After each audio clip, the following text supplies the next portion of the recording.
Subscribe कीजिए knowledge tiffin channel को और बेल आइकन को दबाइए लेटेस्ट नॉलेज के वीडियो सबसे पहले देखने। 21वीं सदी को टेक्नोलॉजी का युग भी माना जाता है और हमारा देश भी इसमें दिन ब दिन तरक्की कर रहा है। हमारे देश में हर साल लाखों इंजीनियर्स आईटी में जॉब पाने के लिए कोशिश करते हैं और उनमें से कई सफल भी हो जाते हैं। इनमें से कई लोगों के कानों पे service based companies, product based companies ये शब्द तो ज़रूर पड़े होंगे। कई लोगों को उनके सीनियर्स या रिलेटिव ने ज़रूर बोला होगा कि प्रोडक्ट बेस्ड कंपनी में जॉब ट्राई करना, या कई लोगों को बोला होगा कि इन्फोसिस, टीसीएस इन जैसी सर्विस बेस्ड कंपनीज़ में जॉब के लिए ट्राई करना। लेकिन आखिर इन सर्विस बेस्ड कंपनीज़ और प्रोडक्ट बेस्ड कंपनीज़ में फ़र्क क्या होता है? वो कौन सी चीज़ें हैं जो इन दो टाइप की कंपनीज़ को अलग करती है? अगर आपके दिमाग में भी ये कन्फ्यूजन है तो ये वीडियो देखते रहिए, ये बिल्कुल आप ही के लिए है। नमस्कार दोस्तों, नॉलेज का गर्मा गर्म और फ्रेश टिफ़िन लेके आज हम आपके सामने फिर से हाजिर हैं। दोस्तों, सोचिए कि आप अपने दोस्तों के साथ किसी रेस्टोरेंट में गए हैं और वहाँ जाके हर किसी ने अपने अपने पसंद के हिसाब से पकवान ऑर्डर किए। जैसे कि किसी को नमक ज़्यादा चाहिए तो किसी को तीखा ज़्यादा चाहिए। तो उस रेस्टोरेंट को आप सर्विस बेस्ड बोल सकते हैं।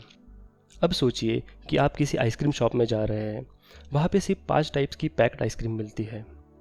तो वो आइसक्रीम प्रोवाइड करने वाली कंपनी होगी प्रोडक्ट बेस्ड कंपनी, क्योंकि वो अपना प्रोडक्ट आपको प्रोवाइड कर रही है। अगर इस चीज़ को थोड़ा टेक्नोलॉजी से रिलेट किया जाए तो सोचिए आपने एक नया फ़ोन ख़रीदा है। सपोज़ कि वो एक सैमसंग का फ़ोन है, तो यहाँ पे सैमसंग जो है वो एक प्रोडक्ट बेस्ड कंपनी हो गई। अब सोचिए कि थोड़े दिनों बाद अगर उस फ़ोन में कुछ प्रॉब्लम हो गया और आपको सैमसंग के सर्विस सेंटर जाना पड़ा, तो अब इस केस में सैमसंग जो कि एक प्रोडक्ट बेस्ड कंपनी है, तो उनके फ़ोन को सर्विस प्रोवाइड करने के लिए कई छोटी कंपनीज़ को वो कॉन्ट्रैक्ट देती है। तो ये जो छोटी कंपनीज़ हो गई वो सर्विस बेस्ड कंपनी हो गई। इन दो एग्जाम्पल से आपको सर्विस बेस्ड और प्रोडक्ट बेस्ड कंपनीज़ का थोड़ा आइडिया तो ज़रूर आया होगा। अब इन सर्विस बेस्ड और प्रोडक्ट बेस्ड टर्म्स को हम आईटी से रिलेट करते हैं और इनके बारे में थोड़ा और डिटेल में बातें करते हैं। पहले बात करते हैं सर्विस बेस्ड कंपनीज़ की। सर्विस बेस्ड कंपनीज़ की जब बात होती है तो सबसे पहले जो नाम जहन में आते हैं वो है TCS, Infosys, Wipro, Cognizant etcetera. इन कंपनीज़ को मास रिक्रूटर भी कहा जाता है, जो एक साथ कई लोगों को हायर करती है। अगर हम इनके रिक्रूटमेंट प्रोसेस को देखें तो इनमें सिर्फ कंप्यूटर साइंस या इंफॉर्मेशन टेक्नोलॉजी के ही कैंडिडेट्स को लिया नहीं जाता, बल्कि अदर ब्रांचेस जैसे कि इलेक्ट्रॉनिक्स, इलेक्ट्रिकल, सिविल, मैकेनिकल, इन सभी ब्रांचेस के कैंडिडेट्स को भी हायर किया जाता है। बात करें अगर सैलरी की, तो इन कंपनीज़ में जो फ्रेशर्स की एवरेज सैलरी होती है वो करीब 20 से 25 हज़ार के आसपास होती है। इस सैलरी को अगर हम 5 साल पहले की सैलरी से कंपेयर करें तो तब भी फ्रेशर्स की सैलरी उतनी ही होती थी। बट अगर आज की बात करें तो लोगों की कॉस्ट ऑफ लिविंग काफ़ी बढ़ चुकी है।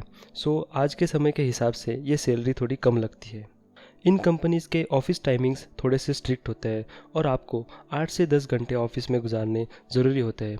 साथ ही वर्क फ्रॉम होम के ऑप्शन भी काफ़ी लिमिटेड होते हैं और ये ज़्यादातर सीनियर लोगों के लिए होते हैं। सर्विस बेस्ड कंपनीज़ में जो काम होता है वो ज़्यादातर टूल्स के ऊपर बेस्ड होता है, जिसमें डेवलपमेंट का काम ना के बराबर होता है। और अगर डेवलपमेंट का काम मिल भी जाए तो उसमें एक्चुअल कोडिंग बहुत ही कम होती है। इस वजह से यहाँ पे आपको बहुत सी लिमिटेड चीज़ें सीखने को मिलती है। एक ही तरह का काम बार बार करने के बाद 2-3 साल में यहाँ काम करने वाले एम्प्लॉयज़ थोड़े बोर हो जाते हैं और ऐसी कंपनीज़ में मिलने वाली सैलरी हाइक्स भी प्रोडक्ट बेस्ड कंपनी से कंपेयर करें तो बहुत कम होती है।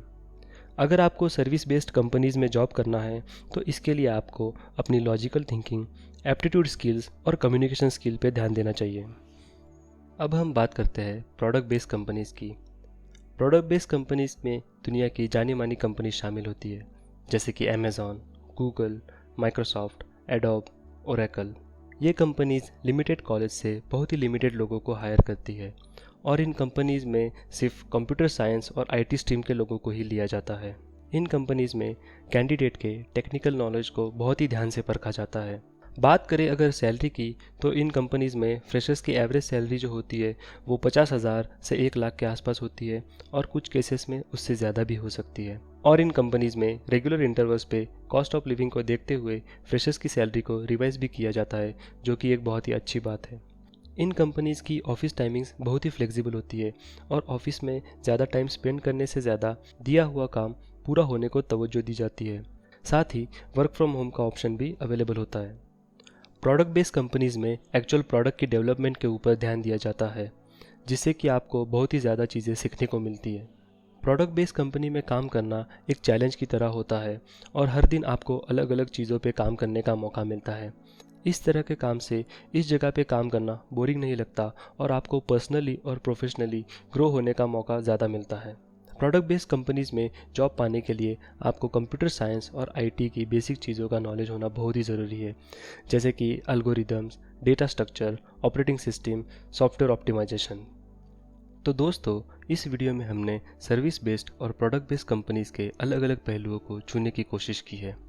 अमेरिका के समाज सेवक और नोबेल प्राइज़ विजेता मार्टिन लूथर किंग ने कहा है कि अगर आप उड़ नहीं सकते तो भागिए, अगर आप भाग नहीं सकते तो चलिए, और अगर चल भी नहीं सकते तो रेंगते हुए जाइए, लेकिन रुकिए नहीं, आगे बढ़ते रहिए।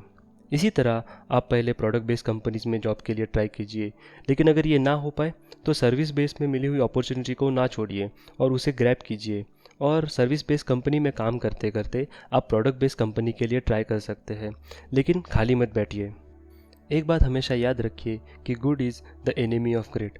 सो अगर आप गुड से संतुष्ट हो गए तो आप ग्रेट कभी भी अचीव नहीं कर पाएंगे। हम आशा करते हैं आपको हमारा ये वीडियो अच्छा लगा होगा, तो इस वीडियो को लाइक करना ना भूलिएगा। अगर आपके कुछ सुझाव है तो नीचे कमेंट बॉक्स में ज़रूर बताइएगा, और नॉलेज के इस टिफ़िन को अपने दोस्तों से भी शेयर कीजिएगा। धन्यवाद।